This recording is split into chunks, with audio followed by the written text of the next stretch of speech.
সাইয়েদনা ইব্রাহিম ওনার ছেলে ইসমাইলরে দেখতে গেলেন। অনেক দিন পরে দেখতে গেলেন। ওই দিন বাড়িতে সাইয়েদনা ইসমাইল বাড়িতে নাই, বনে গিয়েছে শিকার করার জন্য। বাড়িতে সাইয়েদনা ইসমাইলের বিবি সাইয়েদনা ইব্রাহিম ঘরের দরজার বাইরে থেকে সালাম দিয়ে বললেন, আসসালামু আলাইকুম। ভেতর থেকে কর্কশ গলায় একটা মেয়ে সালামের উত্তর দিয়ে বলল, ওয়া আলাইকাস সালাম। গলার মধ্যে কোনো মায়া নাই, মহব্বত নাই। জিজ্ঞেস করলো সাইয়েদনা ইব্রাহিম, মা কেমন আছো? মেয়েটা কয়, বেশি সুবিধার না। তোমাদের খাওয়া দাওয়া কেমন চলে? ভালো না। তোমার জামাই কই? বনে গেছে। এবার মেয়েটা বলতেছে, আমনে কেডা? সাইয়েদনা ইব্রাহিম বলে, আমি কে চিনবা না? ইদা জা যাওজুকা মিনাল গাবা, স্বামী যখন বন থেকে ফিরবে তোমার স্বামীর একটা সালাম দিবা আর বলবা ঘরের দরজার চৌকাঠটা যেন তোমার স্বামী পাল্টে দেয়। এই কথা বলে ইব্রাহিম চলে গেলেন। বুখারীর বর্ণনা। ইসমাইল আসার পরে বিবি বলতে আরম্ভ করছে, দুপুরবেলা একটা বুড়া আইছিল। বুড়া সাইয়েদনা ইসমাইল বলে, কোন বুড়া আসছে? কি বলছে? বিবি বলে, আপনারে সালাম বলছে। ওয়ালাইকুমুস সালাম। আর কি বলেছে? আর বলছে ঘরের দরজার চৌকাঠ যেন আপনি পাল্টে ফেলেন। এই কথা বলার পরে সাইয়েদনা ইসমাইল চিৎকার দিয়ে বলে, ও কি করলি তুই? নিজের কপাল পুড়লি, নিজের কপালে নিজে কুড়াল মারলি।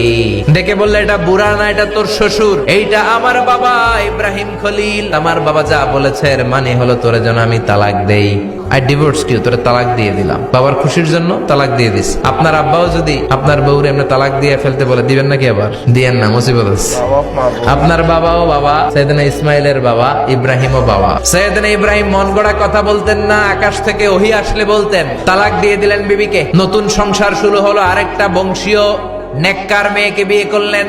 3 বছর পর সাইয়েদনা ইব্রাহিম আবার বেড়াতে আসলেন। আজকেও সাইয়েদনা ইসমাইল বাসায় নাই। সাইয়েদনা ইব্রাহিম সালাম দিলেন, আসসালামু আলাইক। এবার জাদুমাখা কণ্ঠে, কুকিল কণ্ঠে, মোলায়েম কণ্ঠে একটা মেয়ে ঘরের ভেতর থেকে বলে, ওয়া আলাইকুমুস সালাম। সাইয়েদনা ইব্রাহিম বললেন, কাইফা হালুকি ইয়া উম্মি, মা কেমন আছো? বলো বলো। মেয়েটা বলে, আলহামদুলিল্লাহি আলা কুল্লি হাল, সব অবস্থায় আলহামদুলিল্লাহ। সংসার কেমন চলে? কয় খুব ভালো। খাওয়া দাওয়ার অবস্থা কি? কয় আরো ভালো।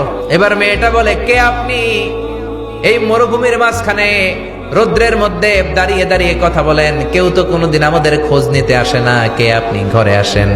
সাইয়েদনা ইব্রাহিম বলে, না, আমার পরিচয় দিব না, ঘরেও আসবো না। মেয়েটা বলে, আপনি যদি ঘরে না আসেন আমি কিন্তু রাগ করব। সুবহানাল্লাহ কোন। জোর করে ঘরে নিলেন, শরবত খাওয়ালেন, খেজুর খাওয়ালেন, রুটি খাওয়ালেন, মাংস খাওয়ালেন। সাইয়েদনা ইব্রাহিমও চোখের পানি ছেড়ে দোয়া করলেন, ও মিয়া, এটাও মাইয়া, আগেরটাও। আহা, বেশ কম আসরা নাই আছে।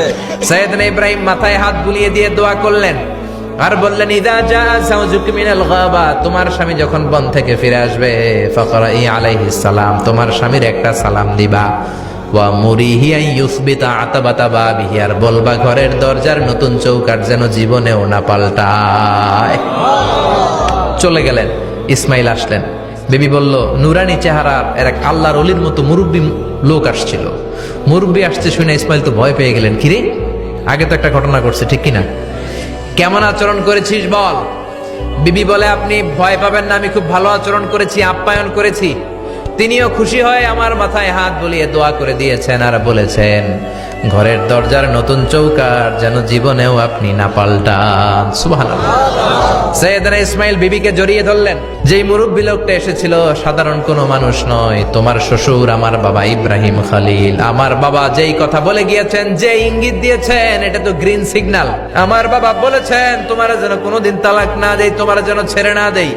এই যে তোমার হাতটা দুনিয়ার বুকে ধরলাম, জান্নাতে যেন তোমার হাত ধরে এই দুজনে জান্নাতে ঢুকে যায়।